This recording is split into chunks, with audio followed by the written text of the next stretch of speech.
Hi there, this is David Wilcock, and you are listening to another Divine Cosmos audio blog. I'm very excited for you to hear this conversation that I had with Benjamin Fulford because of the subject that we're discussing.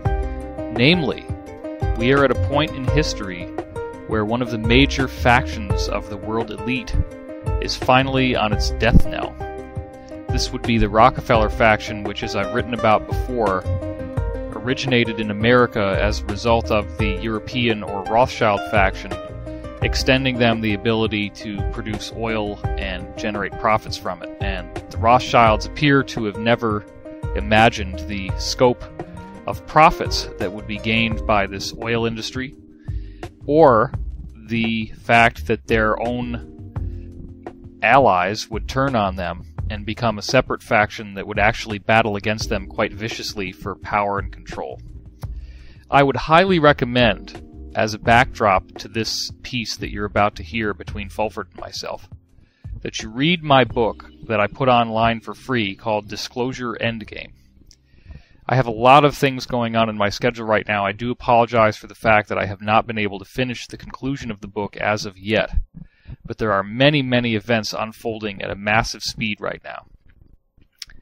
Benjamin Fulford is the former East-West editor for Forbes magazine.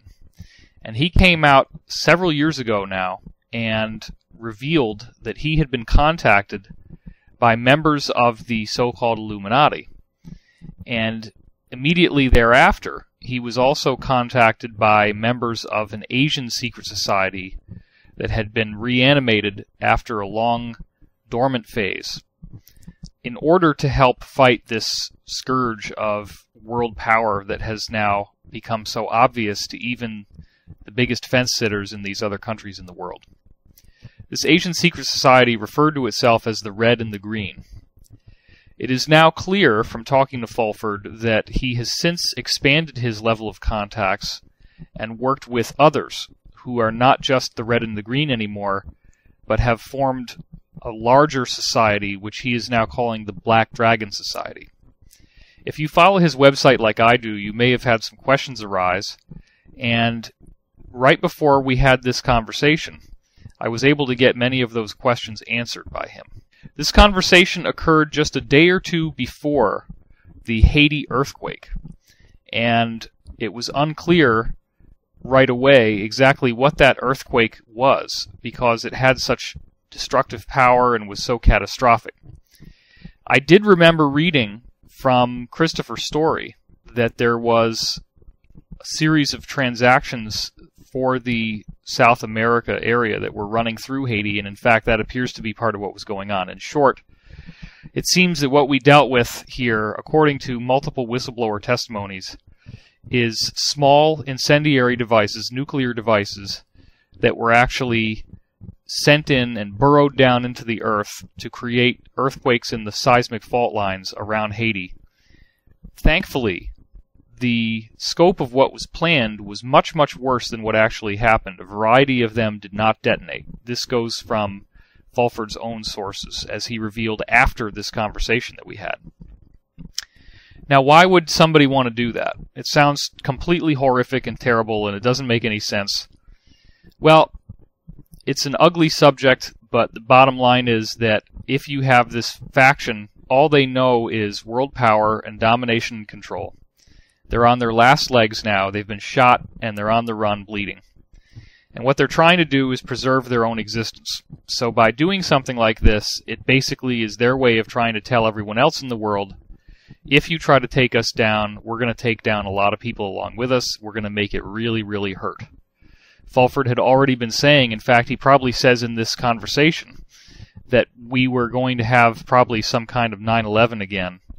Because what's happened is a whole series of events have taken place, and you're going to hear Benjamin and I discuss that in this conversation. These events are profound in scope, and it really underlines the fact that everybody is tired of these guys. They're tired of the games. They're tired of the lies.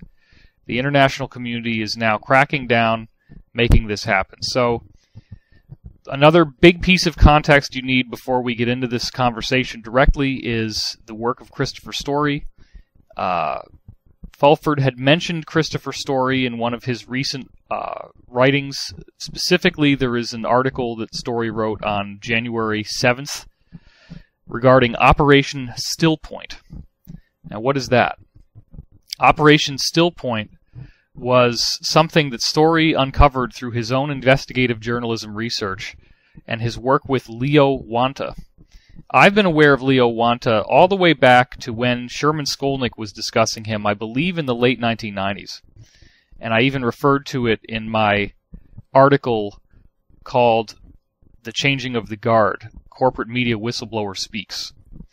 This is, in fact, something that really has changed the game.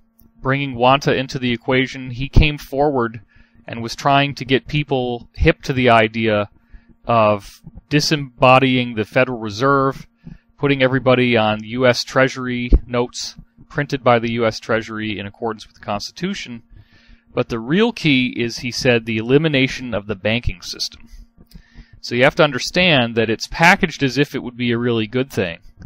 But what would end up happening is that you would have the Rockefeller faction with the ability to have total control over the economy. So again, there's a lot of context that Fulford and I are discussing. And where this gets interesting is that Christopher Story specifically was able to uncover information saying that this plan existed. And the plan, of course, involves the destruction of all competition and ultimately the total control of the economy by the Rockefeller faction, disguised as something that we would say, wow, we really like that. Part of the reason why they would want to do this is the Federal Reserve actually has Rothschilds and Rockefellers in the members that run it. So if you have your own enemies running it, then you can't control it the way you'd want to. So naturally you'd want to knock it down.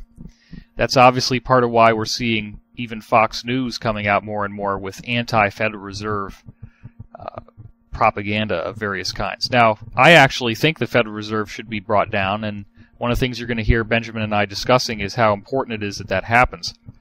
But let's be clear on the fact that whatever replaces it should not supplant the existing banking system, to the extent that people's money should have the right to be in competitive environments where you get to choose the bank that you want to have, and various banks will run themselves in different ways. It is not a situation where we want the government to run the bank for us. There may be some necessity for stabilization, but it's certainly not a long-term thing that we need to have. And I wouldn't support the idea of a total bank takeover by the government. I think it's terrible. Anyway, what has happened is that Obama signed an executive order late last year that, of course, the conspiracy websites went crazy about. But according to Christopher Story, the only reason why this was signed was so that Interpol could actually work within the United States without the jurisdiction of United States law. That is the suspension of habeas corpus. It is a very, very substantial event that hasn't occurred since the time of the Civil War. But what it did is to allow Interpol to come into this country and to effectively arrest the conspirators of this Rockefeller faction, who have been engaged in what they call economic terrorism on a massive scope. This is also the result of a $47 trillion lien, L-I-E-N, of course, that has been placed against the U.S. Treasury and the Federal Reserve by the international community, specifically led by China. One of the things that you're going to hear us talking about is the fact that many of the central banks have now been discovered to have tungsten rather than gold. It's electroplated with gold on the outside but tungsten on the inside. Tungsten is only like $10 a pound. And so it's a way to basically create a lot of fake money out of nothing. This is not a situation that's going to go away. In fact,